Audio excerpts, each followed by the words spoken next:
नमस्कार, मैं हूँ आपके साथ में ऋतु तोमर। स्वागत है आपका न्यूज़ स्टेट के डिजिटल प्लेटफॉर्म पर।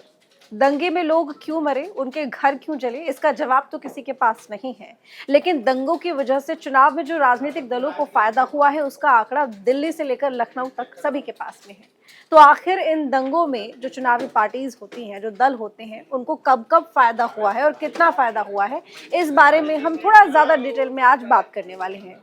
ये जो मुद्दा है, ये टॉपिक है, आज मैं इसलिए लेकर आई हूँ क्योंकि हाल ही में बहराइच में दंगा हुआ है और उपचुनाव नजदीक है। मेरे साथ में गौरव जुड़ेंगे और गौरव हमें सबसे पहले तो उसकी शुरुआत बताएंगे, क्योंकि राजनीतिक दलों को चुनाव में जो मुद्दे चाहिए होते हैं वो जनरली वो होते हैं जो कि उस दौरान वर्तमान की स्थिति में देखे जाते हैं। और ऐसे में कभी कभी ऐसा होता है कि दंगों की जो आग भड़क जाती है, उसकी वजह से राजनीतिक दल, खास करके जो विपक्ष में सरकार होती है, विपक्ष में जो दल होता है और सरकार के अपोजिट जो दल होता है, खड़ा होता है, उसको फायदा हो जाता है।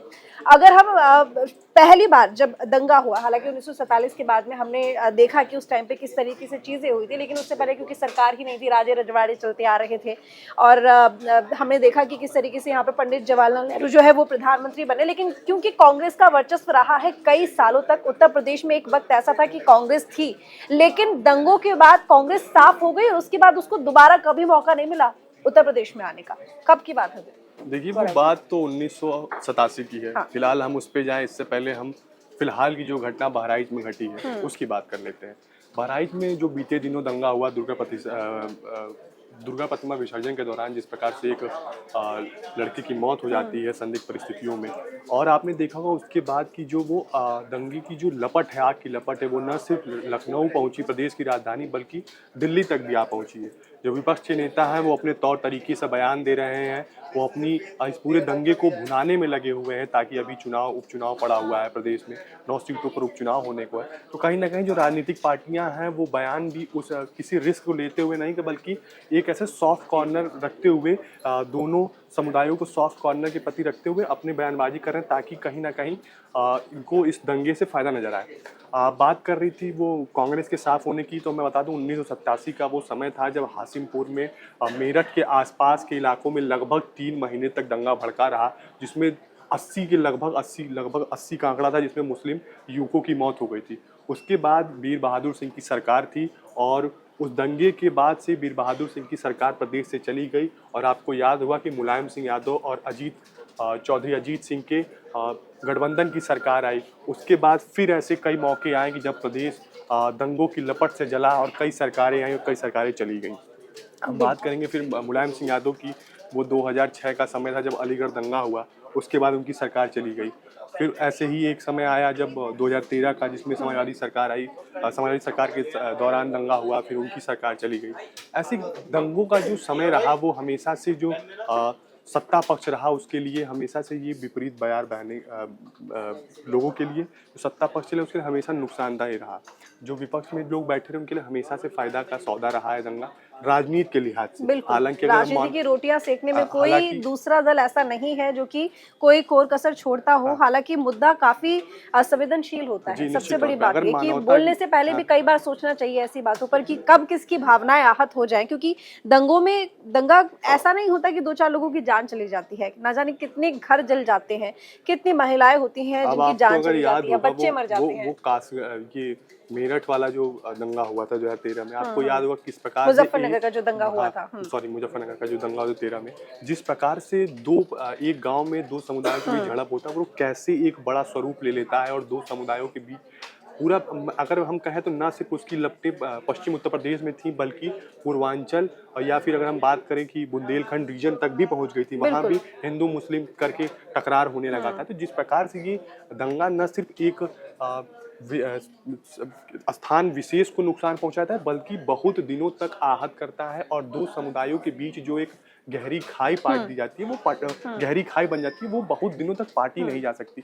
और जिस प्रकार से दंगे का प्रभाव, अगर हम दंगे का परिणाम देखें ना, कि दंगे होने के बाद परिणाम क्या होता है, आपने देखा कई बार जो माहौल होता है, जो हमारा जो एक भारत जैसे देश में, जो लोकतांत्रिक देश में, जो एक हमारे प्रियम्बल में भी कहा गया कि भारत एक अक्षुण्ण देश है, भाईचारे का प्रतीक है, जिस प्रकार से हमारे लोकतंत्र है, उसमें इस प्रकार के दंगे और जो एक भाव है, भाईचारे का भाव है, जो हिंदू मुस्लिम या फिर और वो भी सबसे अन्य ज्यादा समुदायों के भी बिल्कुल ये आहत हो इम्पैक्ट उस जाता पर है। आहत हो इसकी जाता वजह है, से अफेक्टेड होते कहीं हैं। न कहीं न सिर्फ इसके देखिए इसका सबसे ज़्यादा नुकसान अगर किसी को होता है तो वो एक आम लोगों को होता है, व्यक्ति के बिल्कुल। तौर पे मानवता को नुकसान होता है, एक व्यक्ति को नुकसान होता है। लेकिन अगर इसी में कुछ लोग अपनी राजनीति की रोटियाँ सेकते हैं, कुछ लोग को अपना राजनीति नज़र आता है। जैसे आपने बहराइच का अभी जो फिलहाल में जो स्थिति देख रही है, किस प्रकार से जो नेता हैं वो बयानबाज़ी कर रहे हैं।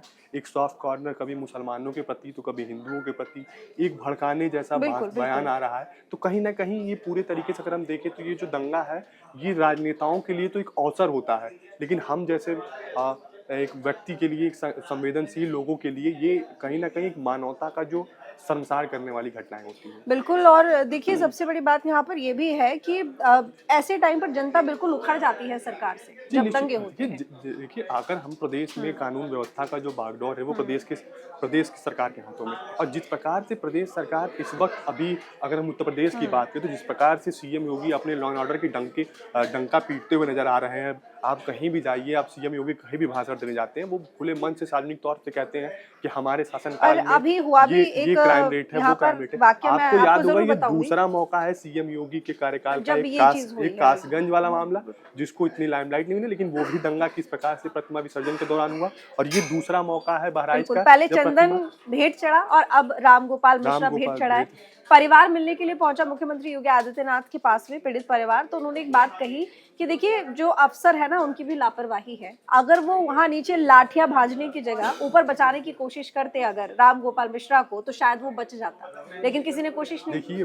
किसी अधिकारी को या किसी पुलिस वाले को इस बात का अंदेशा तो था नहीं कि वो प्रतिमा विसर्जन, देखिए अगर आप गाँव के प्रतिमा विसर्जन की तरफ जाएँगे, तो जब गाँव में प्रतिमा विसर्जन होता है तो अखाड़े के हिसाब से मूर्तियाँ रहती हैं। तो जब अखाड़े के हिसाब से वहाँ 1 हल्के का दरोगा और 4-5 सिपाही पूरे प्रतिमा विसर्जन कराते बिल्कुल। हैं। साथ में उनके साथ जो अखाड़े के जो अध्यक्ष रहते हैं, बाकी जो पदाधिकारी रहते हैं उस अखाड़े के, संबंधित अखाड़े के, उनके साथ वो अपना कोऑपरेट करके चीज़ें लेकिन करते गौरव हैं। संवेदनशील इलाके तो चिन्हित होते नहीं, हैं, संवेदनशील इलाके चिन्हित होते हैं, और जब लेकिन ऐसी इमारत के सामने, धार्मिक इमारत के सामने से गुजर रहा था काफिला, तो ध्यान देना चाहिए था। जी, निश्चित तौर पुलिस पे। फोर्स उस जगह पर ज्यादा होनी देखिए चाहिए थी, या रास्ता बदलना देखिए चाहिए था, सबसे कुछ बड़ी भी होता, लेकिन जान नहीं देखिए जाती। सबसे बड़ी बात क्या, आज घटना हो गई तो मुख्यमंत्री कह रहे हैं कि संवेदनशील इलाका था, हुँ। अफसरों को लापरवाही नहीं बरतनी चाहिए। अगर वही घटना नहीं घटती, चीजें स्मूथ जाती तो ये स्मूथ वाली बात जाती होती तो कि प्रशासन ने बहुत प्रशासन अच्छा बहुत काम अच्छा किया, है। तो बिल्कुल ठीक बात है। जहाँ प्रशासन की तरफ हुँ। जहाँ एक भी घटना घटती है वहाँ प्रशासन की लापरवाही सामने चली आ रही है, और जहाँ घटनाएं नहीं घट रही हैं वहाँ मुख्यमंत्री ढिंडोरे पीटते हुए। देखिए देखिए ये एक कलेक्टिव फेलियर है, ये न सिर्फ प्रशासन की बिल्कुल। फेलियर बल्कि शासन का भी फेलियर है। हुँ। तो इससे जो सीएम योगी हैं वो पल्ला नहीं झाड़ सकते हैं। आप देखिए, आप उसके परिवार के लोगों को आप आवाज़ दे सकते हैं, नौकरी दे सकते हैं, पैसा दे सकते हैं, लेकिन जो लोग उन्होंने अपने लोगों को खोया है, आप वो तो वापस नहीं कर बिल्कुल, सकते अपना हैं। एक जो वहाँ का परिवार जो बर्बाद हुआ एक जो है। वहाँ का जो माहौल बिगड़ा है, आप उस माहौल को दोबारा से एस्टेब्लिश करने में हुँ, कितना समय लग जाता है। जो धार्मिक उन्माद टाइप के लोग हैं, जो अराजक तत्व हैं, हुँ। उनका किस प्रकार से उनको कम करना है कि ये चीज़ें ठीक करने में बहुत समय लग जाता बिल्कुल, है। बिल्कुल, वो जो खाई आ गई है 2 समुदायों के जो बीच में, समुदाय वो कभी अब कम नहीं हो अब सकती, देखिए कम से कम उस हमेशा से, इलाके अब में। जब भी इस प्रकार का मुहर्रम का समय होगा, दुर्गा पूजा का समय होगा, इस प्रकार की चीज़ें हमेशा अब उसको संवेदनशील इलाकों में चिन्हित बिल्कुल, किया जाएगा, फिर उसमें उस हिसाब से फोर्स डिप्लॉय किए जाएंगे, तो वो एक पूरा इलाका अब हर त्योहार में एक हॉट सीट छावनी बनकर छावनी तैयार में रहेगा, तब्दील हो बिल्कुल। जाएगा। छावनी बनकर बिल्कुल वहाँ पर लोगों के सामने रहेगा। वहाँ के लोग उस प्रकार से त्योहारों को आप सेलिब्रेट नहीं कर पाएंगे। वो एक आप दिवाली में देखें, अभी दिवाली आने वाला है, 20-25 दिन में दिवाली आएगा। आज से पहले अगर प्रतिमा विसर्जन के दौरान हुँ। ये माहौल नहीं बिगड़ा होता, अगर सौहार्द नहीं बिगड़ा होता, तो वहाँ के लोग किस प्रकार से आपसी, आपने देखा होगा किस प्रकार से ईद के समय हिंदू मुस्लिम एक दूसरे को गले लगाते हैं, दिवाली के बिल्कुल, समय। बिल्कुल। तो इस सिर्फ एक घटना की वजह से किस प्रकार से वहाँ 2 समुदायों के बीच ईद का मिलन, दिवाली का मिलन, आपसी सौहार्द किस प्रकार से बिगड़ गया है, इस पे सोचने की ज़रूरत है।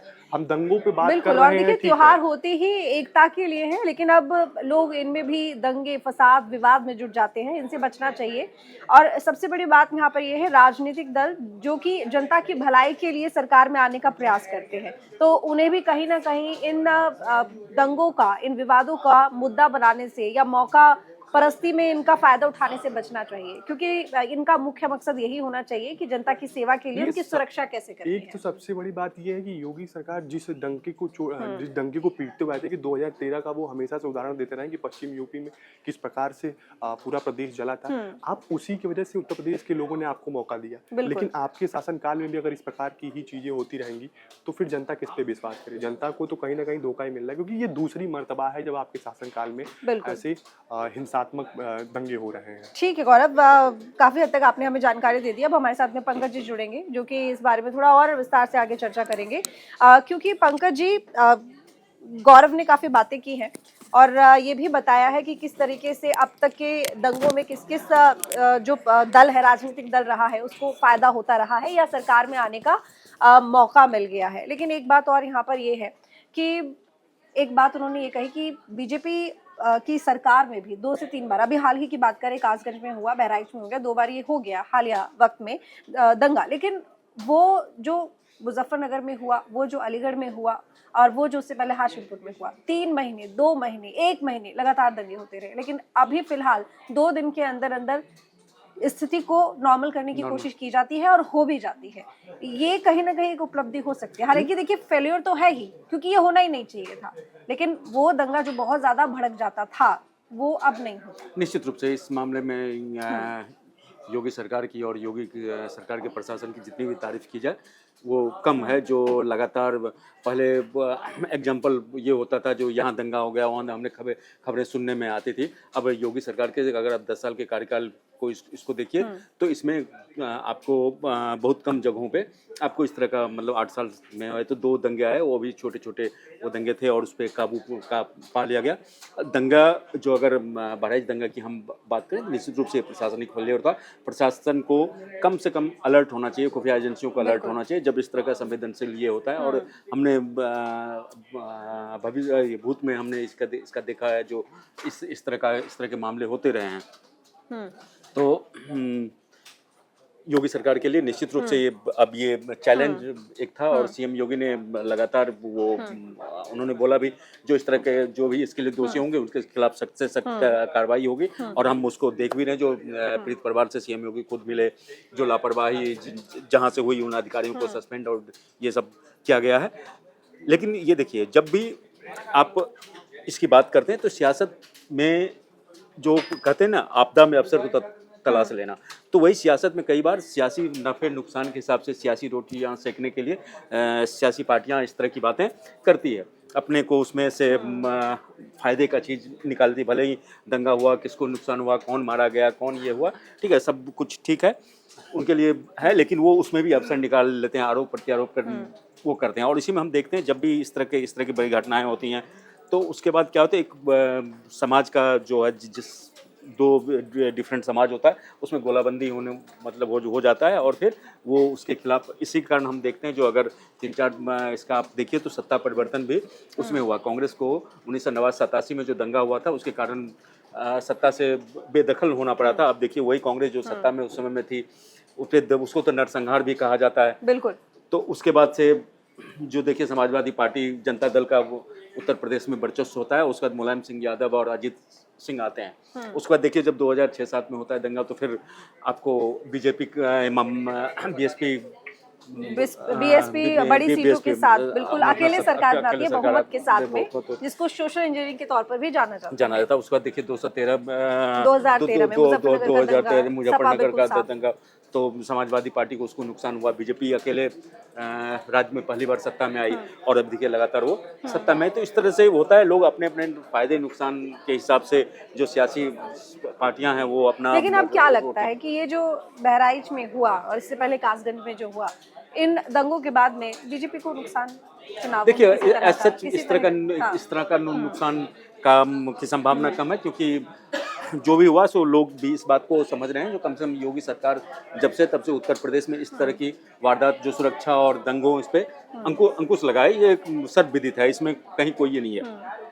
कुछ कारणों से दंगे भड़क गए, कंट्रोल समय पे नहीं पाया जा सका, लेकिन ये देखिए, जो उसका जो लॉन्ग कंसिक्वेंसेज है वो सरकार ने नहीं होने दिया।